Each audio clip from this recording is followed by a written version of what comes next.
iFILM, London.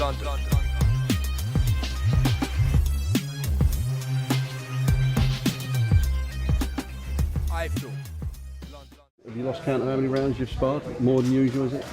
I don't keep up. Charles does, but I don't keep up. I just spar. Sometimes I call it, I tell him I won't spar tomorrow, but I know there's no sparring about it. What, you wake up and you feel, okay, I want to do a little bit extra? Yeah, a bit, not extra, I just feel like what my body wants me to do. You haven't been over Hampstead Heath in the lake, have you? Waking up? I've been a couple of times. It's nice in there. Nice and cool? Go try it, you'll love it. In terms of hunger, how do you compare for this fight to other fights you've had in the past? This is I don't know, shall we call it the British classics, like me and David Haye. I don't know what the press are going to call it, but what I know is going to be a great fight for the fans. The majority opinion seems to favour Haye, but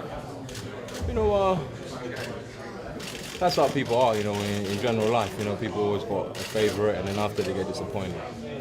Do you feel as if you're an underdog at all? No. Yeah? He hasn't boxed anyone like me, so a 50-50 fight. And where would the fight be run? Close in or? Close in. Yeah? Yeah. That's important for you to get the right referee so he doesn't break it up too much. It don't matter. I have to go in there, I have to find him. Even if I break it up, I have to go in there and find him again. How important is this particular fight to the rest of your career in the ring? Is this a decisive one for you? It's a very important fight for me and then for the fans. They want to see a great athlete. They want to see someone who can represent Great Britain in boxing. The rest of them are doing well.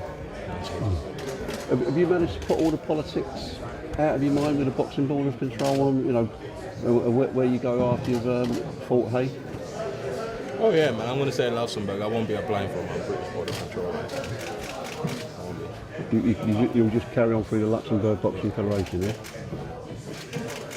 Dereck, what would you say to those people who say this fight shouldn't be happening? What would be your response to that? Don't watch it. Oh, cool. I don't know. Box Nation. Buy one, get one free. We say get the subscription, book early because on the day we don't have a big rush. So get early. If you buy one, you get one free. Is there anything in particular that you're fearful of? In what do you think David Haye's biggest strengths are, or the most dangerous? He's going to be panicking, and every time he fights, he's always panicking. That's the only thing I don't like when people panic. They always do crazy stuff. Because obviously, like he's been boasting that he'll stop you. Oh, David Haye's a big mouth. He's been boasting that he would stop Klitschko. He's always a big talk, so we don't care anyway. Is there a genuine dislike? You don't like him at all? I don't like him. Is that because of what he represents, what he says, how he acts? Yeah, he's a grown man with a cane roll, so I don't like him much. Sorry, a grown man with a? Cane rolls. Do you know what that is? No. His hair's plaited. Oh, right. Dereck, you mentioned the rain there, how that's not going to bother you. Do you think, what you're just saying about Haye, the sort of character, do you think that will affect him in some way?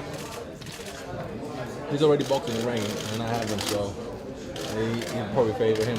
I mean, in terms of him being fussy, how you've seen him in the previous fights. Okay, I don't know. For him, it's a drama, because you never know who's going to turn up. But what did you make of the toe incident? Dereck, when you saw that happening, what were your thoughts? I don't know, if he took his beating like a man and came out on TV and say, I lost to a great champion, enough props to him, I'm going to go back, 2 more fights and I come back and challenge for the world title. I think the British public would be like, what, that's the way we want to hear it. That's go back again to the gym and do what you have to do and come back and challenge it. Don't make excuses and, saying your tone. That was actually embarrassment for him, actually for his whole family, actually. Do you think like certain sections of the public then have turned against him because of that? Oh yeah, people liked him. They enjoyed him. People loved him and stuff like that.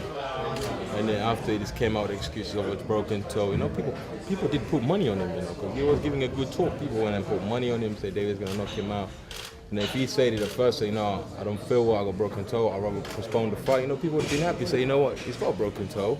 So we can't do anything about it. But him to get in the ring with a broken toe and then making excuses afterwards. Come on. If you didn't knocked him out with a broken toe, do you think he'd have told us? I don't think so. How confident are you of delivering a victory for your supporters and your family? I'm very confident, so I can't wait. We're only how many days are we? 5 days away now? Yep. Yeah, 5 days. Excited. Tears of joy. Will you be coming in your Man U shirt? Yeah. And what about playing in front of a stadium crowd? What sort of atmosphere are you expecting in a West Ham crowd? We're going to be buzzing, 50-50, the Haymakers fans, my Del Boys fans, it's going to be buzzing. How do you feel in the build-up to this week now? Particularly nervous, and is that build as the week goes on, or how do you deal with that? I enjoy my time. I enjoy being by myself most, I try actually avoid everybody's phone calls. You stop taking them? Yeah, when they call me, I'm like, what do you want? With my trainer, I'm like, oh, I want to know what we do. I'm telling you what we do. I'm like, no, email it to me or text it to me or something. You don't want to talk? I just want to be by myself now. I just enjoy my own space. Is it like that? Tin cans going through each other's windows, that's it. Is it like that ahead of most fights for you? Oh yeah. Yeah. Do you respect David as a fighter? As a fighter, yeah. As a man, I don't. Would this be the sweetest victory of your career? If you get Every it? victory is sweet, man. It ain't no different to all the victories. So putting Haye on his arse would be the same as you're making your debut, like just another victim. Yeah, I'm a victim, exactly. What is it about him as a person that you don't respect? So many things, but we can't go into that. We're going to talk about the fight. Right, you done, Duncan? Yeah. Okay, thanks. Good stuff. Thanks for your time. Thank you. Cheers. Cheers.